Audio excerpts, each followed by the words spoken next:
যুক্তরাষ্ট্রে অভিবাসন দমন জোরদারের মধ্যে নতুন নিয়োগ যাচাইয়ের চাপে US immigration and customs enforcement সংস্থার এক অভ্যন্তরীণ ইমেল যা প্রকাশ করেছে রয়টার্স বলছে, অতিরিক্ত নিয়োগের কারণে ব্যাকগ্রাউন্ড চেক বিলম্বিত হচ্ছে। এতে অতীতের অসদাচরণ সংক্রান্ত অভিযোগ সামাল দিতে মাঠ পর্যায়ে অনিশ্চয়তা তৈরি হতে পারে। তবে কর্তৃপক্ষ বলছে, যাচাই প্রক্রিয়ায় কোনো শিথিলতা নেই। যুক্তরাষ্ট্রে অভিবাসন আইন প্রয়োগ জোরদার করার প্রচেষ্টার মধ্যে নতুন নিয়োগপ্রাপ্তদের যাচাই বাছাই নিয়ে চাপে পড়েছে US immigration and customs enforcement বা আইস। বার্তা সংস্থা রয়টার্সের এক প্রতিবেদনে জানানো হয়েছে, সংস্থাটির অভ্যন্তরীণ এক ইমেইলে স্বীকার করা হয়েছে, অতিরিক্ত নিয়োগের চাপে পটভূমির যাচাই প্রক্রিয়া ধীর হয়ে পড়েছে।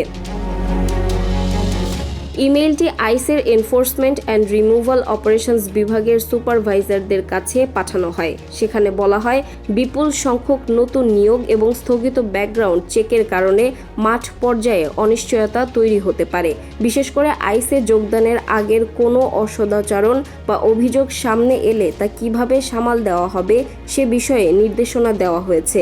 এমন অভিযোগগুলোকে সংস্থার ইন্টিগ্রিটি ইনভেস্টিগেশনস ইউনিটে পাঠাতে বলা হয়েছে।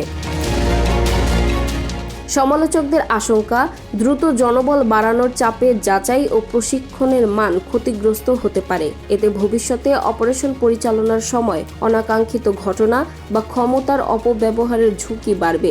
যদিও মার্কিন হোমল্যান্ড সিকিউরিটি বিভাগ দাবি করেছে, সব নিয়োগপ্রাপ্তই নির্ধারিত নিয়ম মেনেই কঠোর যাচাইয়ের মধ্য দিয়ে যাচ্ছেন এবং নিরাপত্তা মানদণ্ডে কোনো ছাড় দেওয়া হয়নি।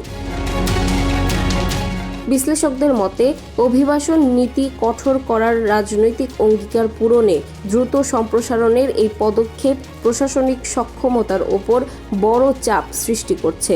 এখন প্রশ্ন, গতি নাকি গুণগত মান, কোনটিকে অগ্রাধিকার দেবে আইস?